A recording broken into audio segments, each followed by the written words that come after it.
Sejarah Kerajaan Gorontalo. Perkembangan kerajaan-kerajaan di Gorontalo.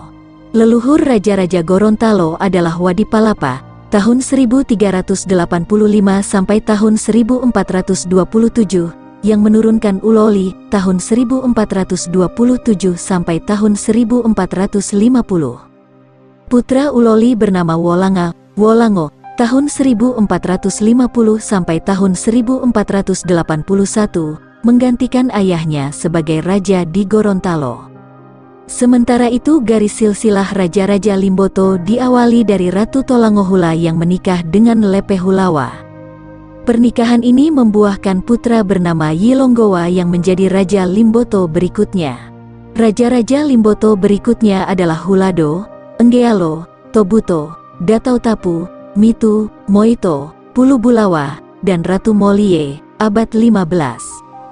Raja Wolanga menikah dengan Ratu Molie dan dikaruniai seorang putra bernama Polamolo. Ketika putra mereka telah bertumbuh dewasa, Wolanga dan Molie sepakat berperang bersama-sama guna meluaskan wilayah kerajaan masing-masing. Polamolo diserahi pemerintahan atas kedua kerajaan. Dengan demikian, Gorontalo dan Limboto untuk pertama kalinya diperintah oleh seorang penguasa. Gelarnya adalah Olongia Mobalanga atau raja yang berpindah-pindah ke sana kemari, dalam artian selama seminggu ia berada di Gorontalo dan minggu berikutnya di Limboto. Angkatan perang Raja Wolanga bertolak dari Teluk Gorontalo ke arah barat. Sementara itu, pasukan Limboto berangkat dari pantai selatan Limboto, menyeberang ke Kepulauan Togian kembali ke daratan Sulawesi, dan setelah itu berlayar ke arah barat serta bergabung dengan angkatan perang Gorontalo. Pasukan Gorontalo ketika itu dipimpin oleh Hilibala, sedangkan pasukan Limboto berada di bawah komando Hemuto. Dalam perjalanan pulang kedua pemimpin ini sepakat bertukar kedudukan. Ternyata Ratu Molie kemudian berselingkuh dengan Hilibala. Peristiwa itu mengakibatkan keretakan antara Gorontalo dan Limboto sehingga pecah peperangan antar keduanya. Kendati Polamolo berupaya mempertahankan keutuhan negerinya, ribuan orang Gorontalo dibantai oleh Limboto. Karena dilanda kesedihan teramat dalam, Polamolo pergi berkelana. Di tengah pengembaraannya, Polamolo berjumpa dengan Hiahulawa, putri Raja Buhu Ponelo. Mereka kemudian menikah dan dikaruniai seorang anak bernama Limonu dan Jilimonu yang kelak terkenal keperkasaannya. Ketika Limonu masih berada dalam kandungan, Polamolo dipanggil pulang ke Gorontalo. Limonu bertubuh besar. Ia terkenal karena bisa menangkap burung maleo. Dalam setiap permainan, ia pasti melebihi kawan-kawan. Suatu kali Limonu bertanya kepada ibunya mengenai siapakah ayahnya. Ibunya memberitahu bahwa Limonu merupakan putra raja negeri besar di sebelah timur. Mendengar penuturan ibunya, Limonu berangkat mencari ayahnya dan tiba di istana Gorontalo. Berkat kepandaiannya bermain bola, Limonu dipertemukan dengan ayahnya. Ia kemudian tinggal di istana dan mendengar mengenai kekejaman Hemuto terhadap orang Gorontalo. Dalam suatu perang tanding, Hemuto berhasil dikalahkan dan melarikan diri ke dalam hutan. Semenjak itu nasibnya tak diketahui lagi. Raja Polamolo dibunuh oleh rakyat Limboto karena suatu kesalahpahaman. Ia memerintahkan rakyat Limboto mendirikan pondok baginya di Dehuwalolo, perbatasan antara Limboto dan Gorontalo. Setelah 7 hari menjalankan pemerintahan di Gorontalo, raja bertolak ke Limboto. Di tengah jalan ia melihat asap dan api yang berasal dari sekelompok orang Limboto. Mereka tengah membangun pondok sebagaimana yang diperintahkan oleh Polamolo. Menyaksikan asap beserta api tersebut, Polamolo bertanya apakah yang tampak gelap dan hitam tersebut. Para pengiring menjawab bahwa itu adalah orang-orang Limboto yang sedang menyiapkan pemodokan bagi dirinya. Polamolo kemudian berdiam diri, tetapi pertanyaan raja ini ditafsirkan sebagai penghinaan oleh orang-orang Limboto. Mereka menganggap bahwa ia mengejek Limboto sebagai gelap dan hitam. Oleh karenanya, Polamolo lantas dihabisi nyawanya oleh pembesar-pembesar Limboto. Kepalanya dimakamkan di Gorontalo sedangkan tubuhnya di Limboto. Polamolo digantikan oleh Entihedu, tahun 1490 sampai tahun 1503, dan Detu, tahun 1503 sampai tahun 1523. Selanjutnya, Pemerintahan Gorontalo dan Limboto masing-masing dipegang oleh Olongiatu Tilayo, Raja Hulu, serta Olongiatu Hulialio, Raja Hilir. Raja Limboto Hulialio pertama adalah Datau, yang digantikan secara berturutan oleh Bia, tahun 1539 sampai tahun 1551, dan Molie, Lambidu, tahun 1551 sampai tahun 1562, Raja Limboto Tilayo pertama adalah Pilohibuta, tanda kurang lebih 1525, penggantinya secara berturut-turut adalah Puloyoto dan Apollo. Kerajaan Gorontalo dan Limboto terlibat peperangan yang akut selama 2 abad dan baru berakhir pada abad 17 dengan diselenggarakannya perjanjian antar dua kerajaan. Kedua belah pihak sepakat tak akan melakukan tindak kekerasan satu sama lain. Apabila salah satu kerajaan dilanda permasalahan, pihak yang lain akan membantunya. Meski telah mengikat perjanjian, peperangan antara Gorontalo dan Limboto pecah lagi pada masa pemerintahan Dulapo, pengganti Apollo, sekitar abad 16 sampai 17. Raja Limboto dari garis keturunan Hulialio, Raja Hilir. Ia mengutus putranya, Tilahunga, ke Ternate guna memohon bala bantuan menghadapi Gorontalo. Raja Limboto dari garis keturunan Tilayo, Raja Hulu, saat itu adalah Humonggilu, Raja Hunggiluda, pengganti Molie, tahun 1562 sampai tahun 1564, ia membantu Raja Ternate dalam perang saudara yang berkecamuk di kawasan tersebut. Humonggilu dinikahkan dengan saudari Raja Ternate bernama Ju Mukmin dan menganut agama Islam. Sepulangnya dari Ternate, Humonggilu menyebarkan agama Islam di Limboto yang menurut catatan kronik, susunan waktu terjadi pada sekitar 1562. Pada saat yang kurang lebih bersamaan, Gorontalo diperintah oleh Amai, tahun 1523 sampai tahun 1550, selaku Raja Hulu, dan Padungge, tahun 1530 sampai tahun 1560, yang digantikan oleh Tuliabu, tahun 1560 sampai tahun 1578 selaku Raja Hilir. Amai menikahi putri Raja Kumojolo yang dari garis keturunan ibunya masih berkerabat dengan Raja-Raja Ternate. Salah satu sumber sejarah menyatakan bahwa Raja Matolodulahu, tahun 1550 sampai tahun 1585, yang menggantikan Amai, telah menjadikan agama Islam sebagai agama kerajaan. Dengan demikian, agama Islam dapat dikatakan tersebar di Gorontalo pada kurang lebih kurun waktu tersebut, abad 16. Pongoliwu, tahun 1585 sampai tahun 1615, naik tahta menggantikan ayahnya. Raja Pongoliwu lalu digantikan kembali oleh Molie, tahun 1615 sampai tahun 1646, agama Islam baru berkembang pesat semasa pemerintahan Raja Eyato, Tato Selongi, tahun 1646 sampai tahun 1674, pada abad 17. Waktu itu, di kawasan Gorontalo dikenal adanya 6 kerajaan, yakni Gorontalo, Limboto, Bon Suawa, Bolango, Atinggola, dan Boalemo. Belakangan tinggal tersisa 5 kerajaan saja dan disebut 5 Pahalaa, yang terdiri dari Gorontalo, Limboto, Boalemo, Atinggola, dan Bon Suawa. Permohonan bantuan Tilahunga ke Ternate tampaknya bertepuk sebelah tangan. Tilahunga tahun 1600 sampai tahun 1630, kemudian menggantikan ayahnya sebagai Raja Hilir Limboto. Di Gorontalo, Wulatileni, tahun 1578 sampai tahun 1611, putri Tuliabu, yang menikah dengan Motolodula menggantikan ayahnya sebagai Ratu Hilir Gorontalo. Limboto yang kali ini diperintah oleh Detubia pengganti Humonggilu selaku Raja Hulu memohon bantuan lagi kepada Ternate.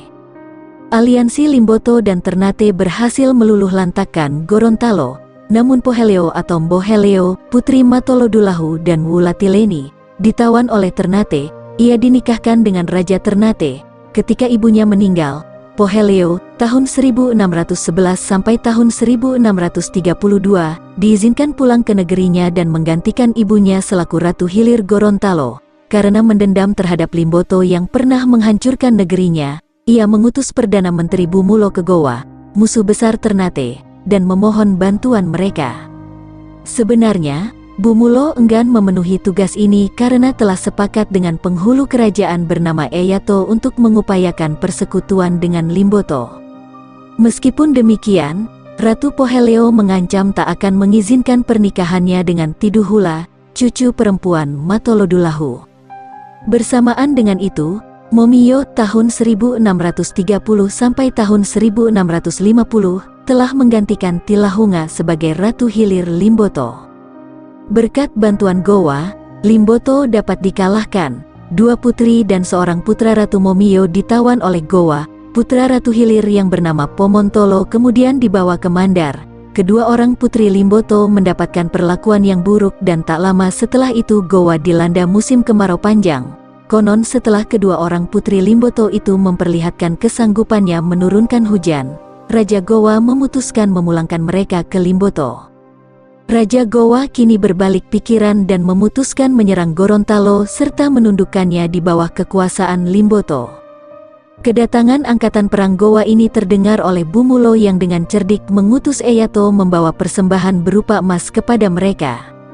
Setelah berjanji bahwa Gorontalo akan menyerah kepada Limboto dan membagi-bagikan emasnya, angkatan perang Gowa ditarik mundur. Sementara itu di Gorontalo dan Limboto telah terjadi pergantian kekuasaan sebagai berikut. Di Limboto Hulu, Raja Detubia tahun 1564 sampai tahun 1566 digantikan secara berturut-turut oleh Mitu tahun 1566 sampai tahun 1636, Delilauwo tahun 1636 sampai tahun 1660, Entihedu tahun 1660 sampai tahun 1671 dan Ilato tahun 1671 sampai tahun 1707. Di Limboto Hilir, Pomontolo yang pernah dibawa ke Mandar, menggantikan Ratu Momiyo, ibunya. Ratu Poheleo dari Gorontalo Hilir digantikan oleh Bumulo tahun 1632 sampai tahun 1647. Sementara itu, di Gorontalo Hulu memerintah Eyato tahun 1646 sampai tahun 1674. Persekutuan baru antara Gorontalo dan Limboto dibangun kembali karena mulai menyadari bahwa mereka telah menjadi korban pusaran politik dua kerajaan besar, yakni Ternate beserta Gowa. Guna mengukuhkan perdamaian antara Gorontalo dan Limboto, diadakanlah upacara adat di tepi Danau Limboto. Pada kesempatan tersebut, seutas rantai yang digantungi lambang kedua kerajaan beserta dua bilah pedang yang dibasuh dengan air danau. Mereka kini bersatu padu melawan Ternate. Meskipun demikian, niat ini tercium oleh Sultan Sibori dari Ternate yang mengirimkan pasukannya ke Gorontalo dengan dukungan persenjataan VOC. Merasa tak sanggup menghadapi bala tentara Ternate, Gorontalo dan Limboto mengurungkan niatnya membebaskan diri dari dominasi Ternate. Pengaruh Ternate makin kuat di Gorontalo setelah kekalahan Gowa dalam Perang Makassar. Berdasarkan perjanjian Bungaya yang harus ditandatangani Gowa, mereka tak boleh lagi berupaya meluaskan pengaruhnya ke Sulawesi Utara, termasuk Gorontalo dan Limboto. Besarnya pengaruh Ternate tampak pada hak Sultan Ternate mengangkat dan memberhentikan raja-raja Gorontalo beserta Limboto. Selain itu, suatu tatanan pemerintahan dibangun berdasarkan model Ternate. Ternate sendiri lantas mengeksploitasi Gorontalo serta memungut upeti guna dibayarkan kepada VOC. Pada kurun waktu ini, Gorontalo merasa terancam oleh kerajaan Bolang Mongondo sehingga membentuk aliansi dengan Buol dan Palu. Lambat laun, Ternate tidak sanggup mempertahankan pengaruhnya atas Gorontalo dan Limboto. Sementara itu, VOC telah lama menanti-nantikan kesempatan menancapkan kekuasaannya di kawasan tersebut. Menyaksikan ketidakmampuan Ternate, VOC menyarankan kepada Ternate agar menyerahkan pengendalian Gorontalo dan Limboto ke tangan mereka. Setelah melalui beberapa kali perundingan, Ternate setuju menyerahkan kedua kerajaan itu ke tangan VOC terhitung mulai tanggal 1 Januari tahun 1677. Menindaklanjuti penyerahan tersebut, VOC mengutus wakilnya, Patbruk ke Sulawesi Utara pada tanggal 16 Agustus hingga tanggal 23 Desember tahun 1677. Bersamaan dengan kunjungan tersebut, diadakan perjanjian sementara antara VOC di satu pihak dengan Kerajaan Gorontalo beserta Limboto di pihak lainnya. Butir-butir perjanjian itu antara lain menyebutkan bahwa Sungai Gorontalo terbuka bagi pelayaran kapal VOC. Penduduk harus menyerahkan hasil-hasil pertanian tertentu kepada Belanda, seperti kentang, kelapa, gandum, ubi, dan lain sebagainya. Kewajiban bagi warga Gorontalo dan Limboto menjaga keamanan serta kedamaian di daerahnya masing-masing, serta larangan berhubungan dengan bangsa asing lain, terkecuali Belanda. Peristiwa ini merupakan awal masuknya pengaruh Belanda ke kedua kerajaan tersebut. Perjanjian sementara di atas digantikan oleh suatu kontrak yang ditandatangani oleh Raja Bia tahun 1677 sampai tahun 1680 dari Gorontalo Hilir beserta pihak Limboto pada tanggal 25 Maret tahun 1678. Butir-butir kontrak ini makin mengurangi kekuasaan raja-raja Gorontalo dan Limboto karena menurut pasal keempatnya, setiap raja baru harus menandatangani perjanjian yang disahkan oleh VOC. Gorontalo dan Limboto mengobarkan pemberontakan terhadap Ternate dan VOC pada 1679 di bawah pimpinan Raja Bia karena isi kontrak yang dirasa merendahkan martabat kedua kerajaan. Perlawanan berhasil dipadamkan dan rakyat kedua kerajaan diwajibkan setiap tahunnya menyerahkan 150 batang balok dengan ukuran panjang 26 kaki, lebar 2,5 kaki, serta tebal 2 dim sebagai hukumannya. 2/3 penyediaan kayu tersebut dibebankan kepada Gorontalo, sedangkan sisanya kepada Limboto. Raja Bia sendiri kemudian ditangkap dan diasingkan ke Afrika Selatan. Raja Gorontalo Hulu, Lepe Hulawa, tahun 1686 sampai tahun 1735, meminta maaf kepada VOC atas pemberontakan itu, kurang lebih pada tahun 1704 sampai tahun 1705. VOC menyerahkan Gorontalo dan Limboto kepada Ternate. Meskipun demikian, rakyat kedua kerajaan tetap menentangnya. Sebelum dihapuskan oleh pemerintah kolonial Belanda pada akhir abad 19, raja-raja yang berkuasa di Gorontalo Hulu adalah Tanito atau Polamolo II, tahun 1674 sampai tahun 1686. Lepe Hulawa, tahun 1686 sampai tahun 1735, Nuha atau Nuwa, tahun 1735 sampai tahun 1767.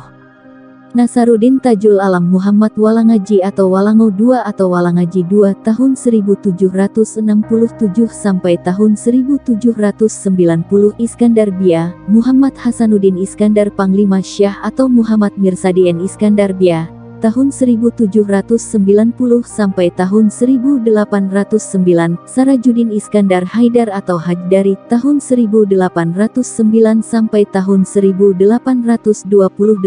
Walangadi atau Walangaji III, tahun 1828 sampai tahun 1835. Muhibuddin Muhammad Salatar Iskandar Wajipalapa atau Wajipalapa atau Wadipalapa, tahun 1835 sampai tahun 1847.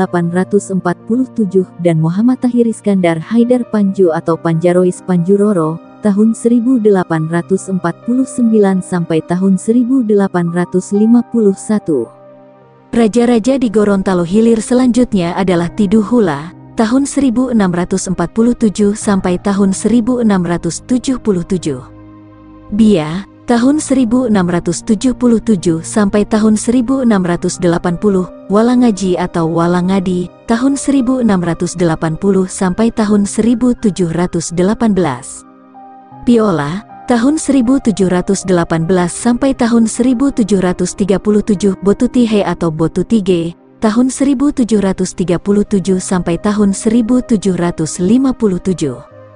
Iskandar Monoarfa, tahun 1757 sampai tahun 1777. Kaicil Unu atau Ubomongo, tahun 1777 sampai tahun 1781.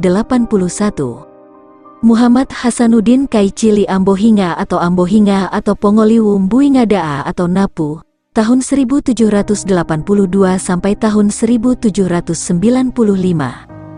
Buhinga Kiki Monoarfa atau Alimuddin Iskandar Jajenazain Jayenaran Bohinga tahun 1795 sampai tahun 1818.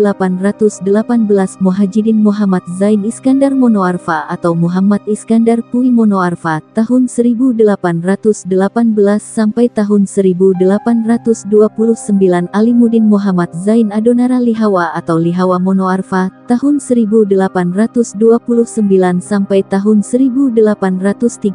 Abdul Wajib Babionka atau Abde Al-Bab Jonggo tahun 1830 sampai tahun 1831. Iskandar Bumulo atau Bumulo tahun 1831 sampai tahun 1836. Hasan Pui Monoarfa tahun 1836 sampai tahun 1851. Abdullah Pui Monoarfa tahun 1851 sampai tahun 1859.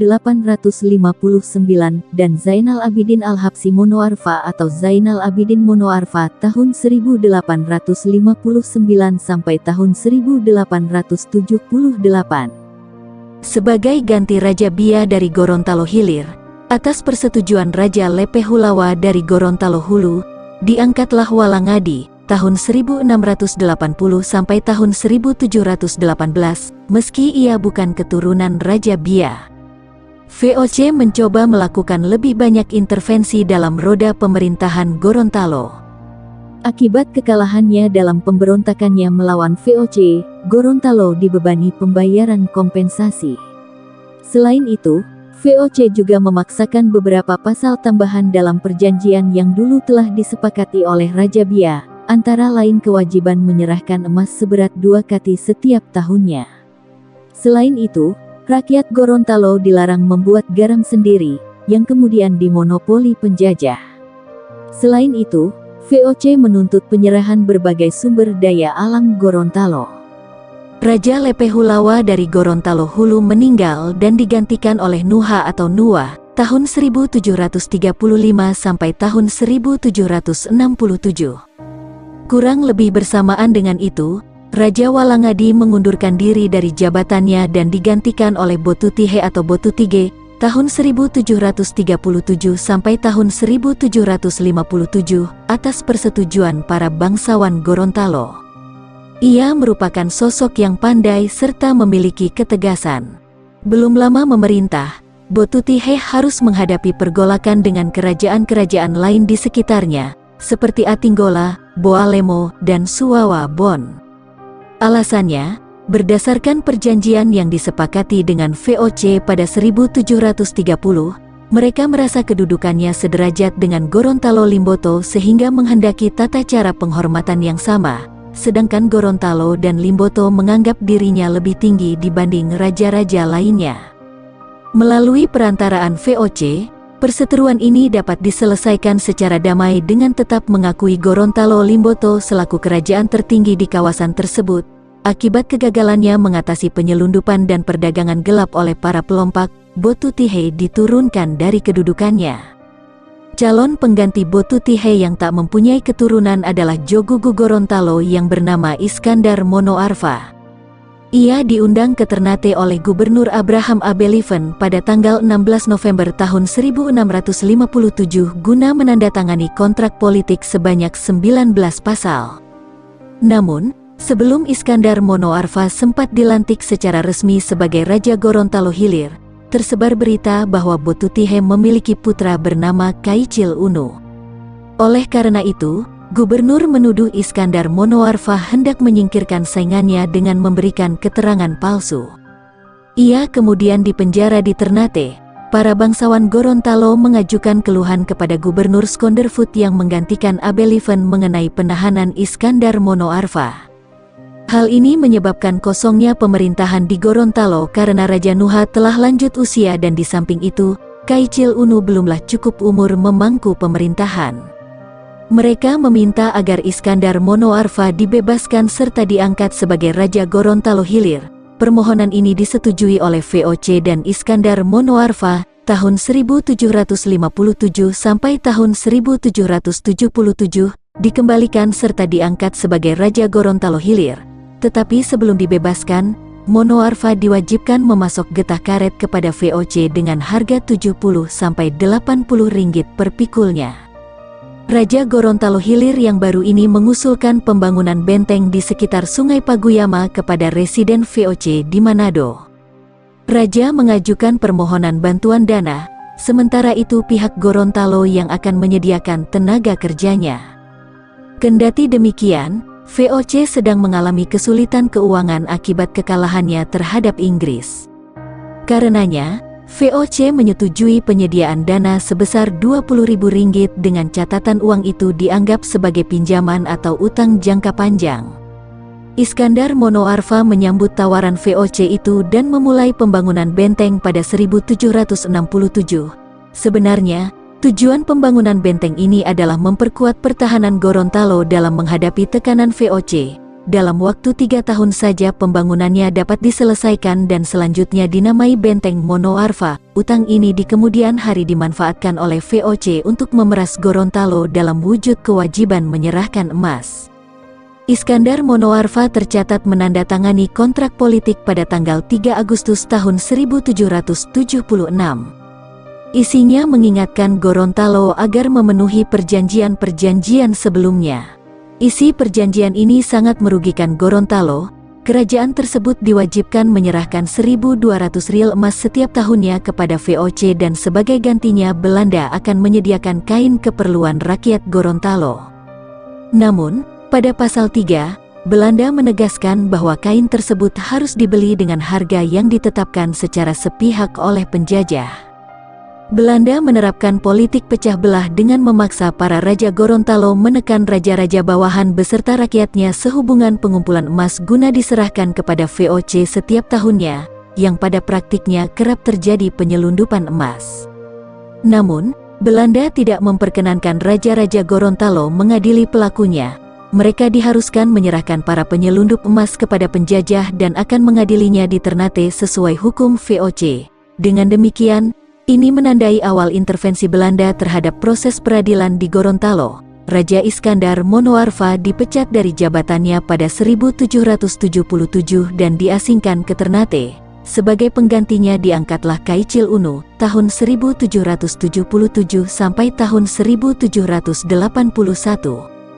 Kaichil Unu mangkat pada 1781 dan digantikan oleh Muhammad Hasanuddin Kaichil Ambohinga tahun 1782 sampai tahun 1795 selaku Raja Gorontalo Hilir ke-12. Semasa pemerintahannya, penjajah bertambah kuat pengaruhnya serta berupaya memeras Gorontalo habis-habisan, terutama melalui keharusan menyetorkan emas. Belanda melarang kapal asing mendarat di pelabuhan-pelabuhan Gorontalo sehingga mengucilkan kerajaan tersebut dari arus perdagangan internasional.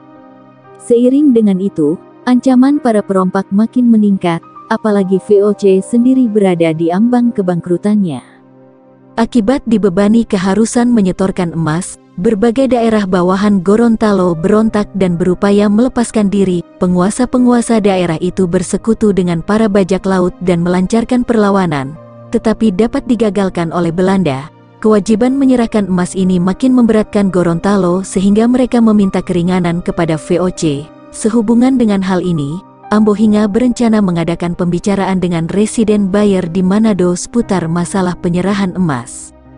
Meskipun demikian, menjelang perundingan itu Ambohinga jatuh sakit dan hanya mengutus putranya, Kaichil Panjaro, sambil membawa emas sebanyak 121 riel.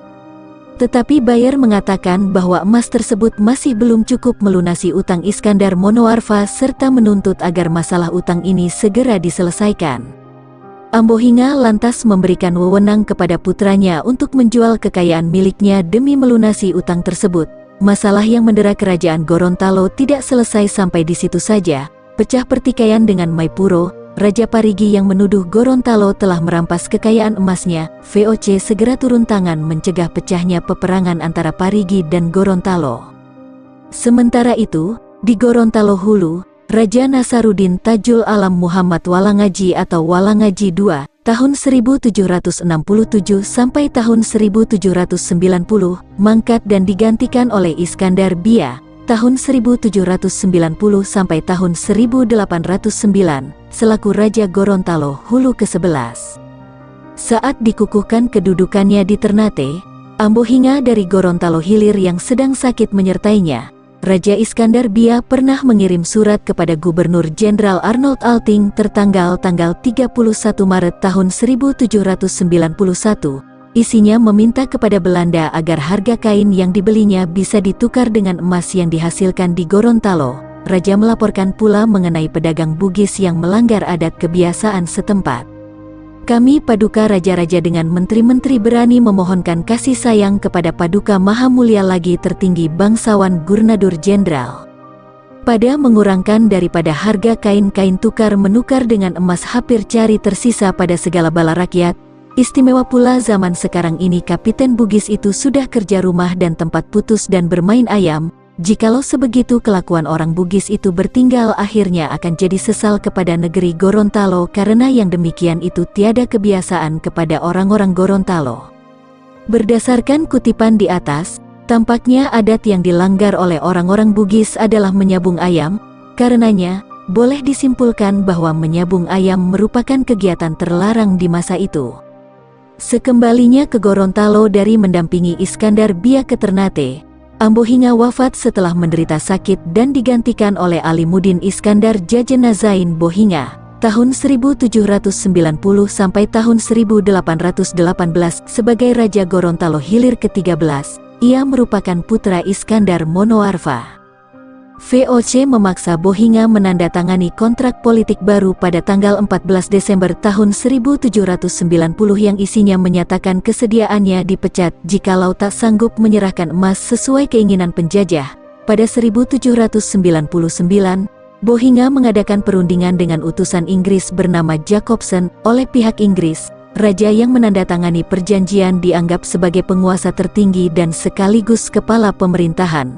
Dengan kata lain, Inggris mengabaikan kedudukan raja di Hulu. Raja Muhammad Mirsadin Iskandar Bia selaku Raja Gorontalo Hulu seharusnya digantikan oleh Tapu, cucu Lepe Hulawa.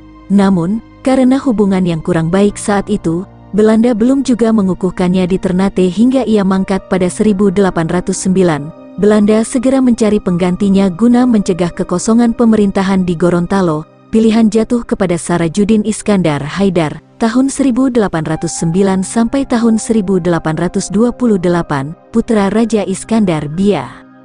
Semenjak 1818, Belanda mengganti sebutan Raja Hilir dengan Raja Gouvernement, sedangkan Raja Hulu dengan Raja Negori. Ditetapkan pula bahwa Raja Hilir adalah pelaksana pemerintahan di daerahnya serta merupakan wakil Gorontalo dalam perundingan dengan Belanda. Selanjutnya, Belanda menetapkan pula tugas serta wewenang masing-masing raja. Kaum bangsawan Gorontalo menyadari bahwa kebijakan Belanda ini sebenarnya bertujuan memecah belah mereka sehingga akhirnya timbul dualisme kekuasaan. Akibatnya, mereka hanya menggunakan gelar-gelar baru ciptaan penjajah tersebut saat berhubungan dengan pemerintah kolonial Belanda. Raja Gouvernement Mohajiddin Muhammad Zain Iskandar Monoarfa, tahun 1818 sampai tahun 1829, mangkat pada tanggal 17 Maret tahun 1829 setelah sebelumnya menderita sakit. Sebagai penggantinya diangkatlah Pangeran Lihawa dengan gelar Raja Alimuddin Muhammad Zain Adonara Lihawa, tahun 1829 sampai tahun 1830. Pemerintahan Lihawa tidak berlangsung lama karena mangkat pada tanggal 11 Agustus tahun 1830. Pilihan selanjutnya jatuh kepada Hasan, putra Muhammad Zain Iskandar Monoarfa, tetapi ia masih bertugas sebagai pegawai pemerintah kolonial di Jawa. Di samping itu, para bangsawan Gorontalo kurang menyetujuinya karena menganggap Hasan berperangai buruk. Akhirnya, sebelum terjadi kesepakatan, Raja Gouvernement sementara dirangkap oleh Raja Negori, yakni Walangaji III.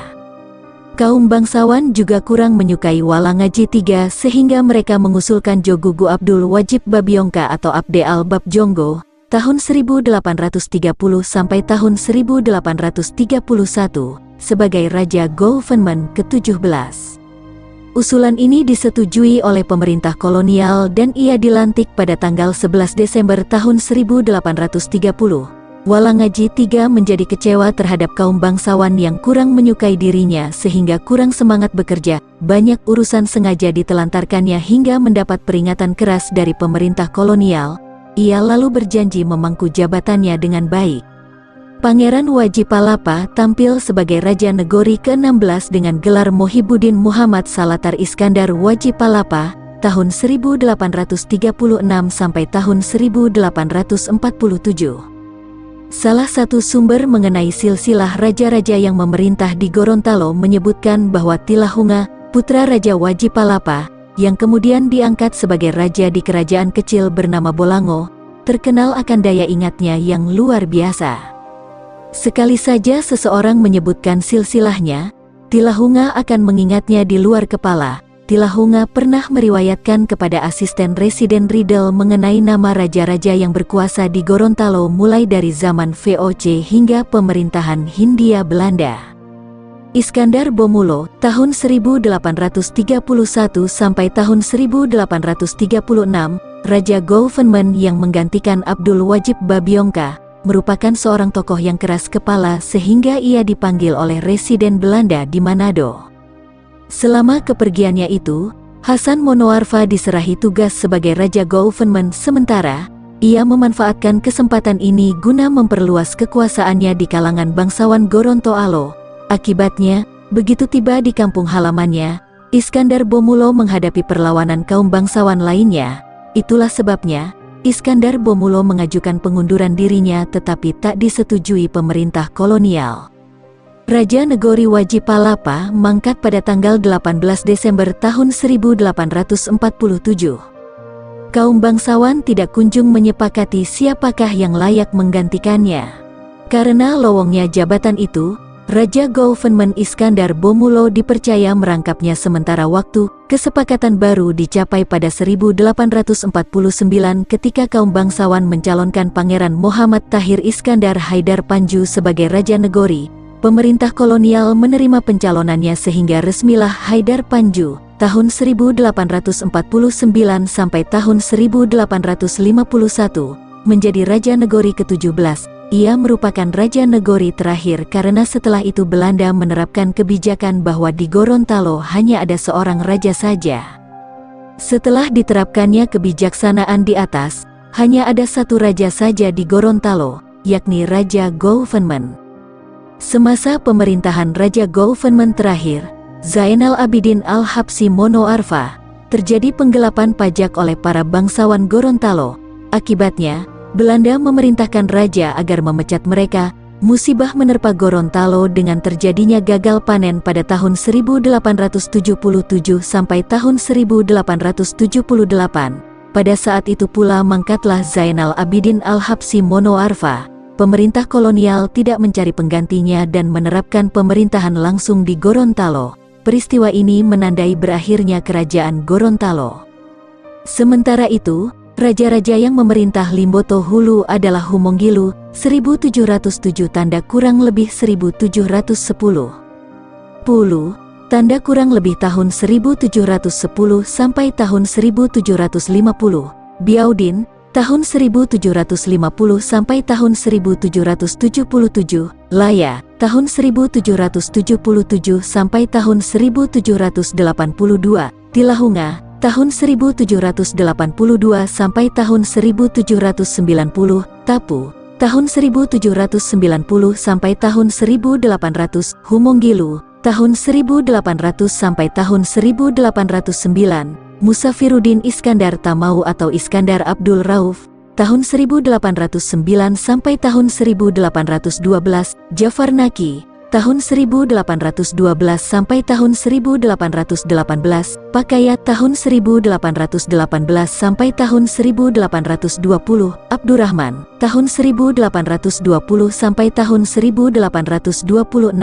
Pemerintahan pertama, Muhammad Iskandar Puyi Monoarfa, tahun 1826 sampai tahun 1828, Abdurrahman, tahun 1828 sampai tahun 1831, pemerintahan kedua, Kuka, Muhammad Arsad tahun 1831 sampai tahun 1835, Katili tahun 1835 sampai tahun 1836, Mopangga, Haji Abdul Jalil 1836 dan Abdul Rahman tahun 1836 sampai tahun 1855. Di Limboto Hilir memerintah Pongaito Bumulo -1742 Hulupango tahun 1742 sampai tahun 1765, Naki 1765 tanda kurang lebih 1776, Lahai -1783 Humungo tahun 1783 sampai tahun 1784, Bilatula tahun 1784 sampai tahun 1793, Modanggu tahun 1793 sampai tahun 1800, Zainuddin Abdul Rauf tahun 1800 sampai tahun 1810, Baruwadi tahun 1810 sampai tahun 1812, Muhammad Mansaruddin Sirajul Belat Iskandar Jafar atau Jafar tahun 1812 sampai tahun 1826, Mahmud Naki tahun 1826 sampai tahun 1835, Kuka Muh Arsad tahun 1835 sampai tahun 1838, Hasan Puimono Arfa tahun 1838 sampai tahun 1841, dan Muhammad Iskandar Hasanuddin Oli tahun 1841 sampai tahun 1862. Limboto ikut terseret pertikaian antara Gorontalo dan VOC. Ketika itu Raja Limboto Hulu disebut juga sebagai Raja Matahari Naik, sedangkan Limboto Hilir juga disebut Raja Matahari Masuk. Ketika itu, yang memerintah di Limboto adalah Pilohibuto yang menjabat sebagai Raja Matahari Masuk, Limboto Hilir, dan Iyato tahun 1671 sampai tahun 1707 selaku Raja Matahari Naik Limboto Hulu. Pada 1681 diperkenalkan istilah baru, yakni Raja Pertama, Raja Hilir, dan Raja Kedua, Raja Hulu. Belakangan, Raja Pertama ini disebut pula Raja Government karena kerap berhubungan dengan pemerintah kolonial, sedangkan Raja Kedua disebut Raja Negori karena lebih mengurusi masalah dalam negeri. VOC mengadakan pula kontrak politik dengan mereka yang pada intinya mengakui kekuasaan mereka, tetapi kedua raja itu harus menyerahkan upeti serta bersikap setia terhadap wakil VOC di Ternate.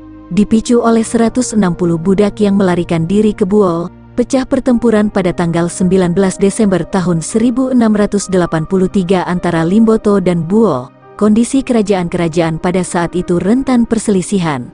Pada pertempuran tersebut Buol menderita kekalahan karena Limboto dibantu oleh Kaidipang.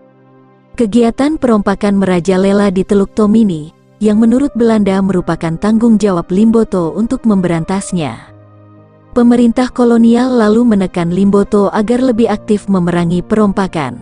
Kesempatan tersebut tiba saat naik tahtanya Musafiruddin Iskandar Tamau atau Iskandar Abdul Rauf, tahun 1809 sampai tahun 1812 sebagai Raja Kedua. Kontrak baru disodorkan dan ditandatangani pada tanggal 24 Februari tahun 1809 yang mengharuskan Raja Limboto memenuhi kewajibannya kepada Belanda sesuai kontrak-kontrak terdahulu.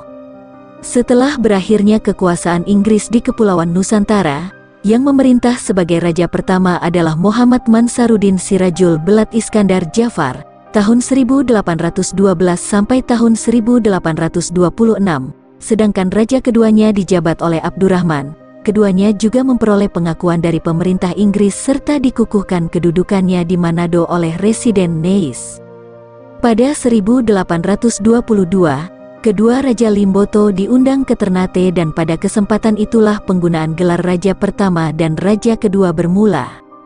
Undangan itu dimaksudkan pula mencegah Limboto bersatu dengan Gorontalo dalam menentang Belanda. Meskipun demikian, kegiatan perompakan masih belum juga berhasil diatasi. Pemerintah kolonial mengganti Neis dengan Pemerkus pada 1824. Kepanjangan tangan pemerintah kolonial yang baru ini menerapkan strategi kekerasan.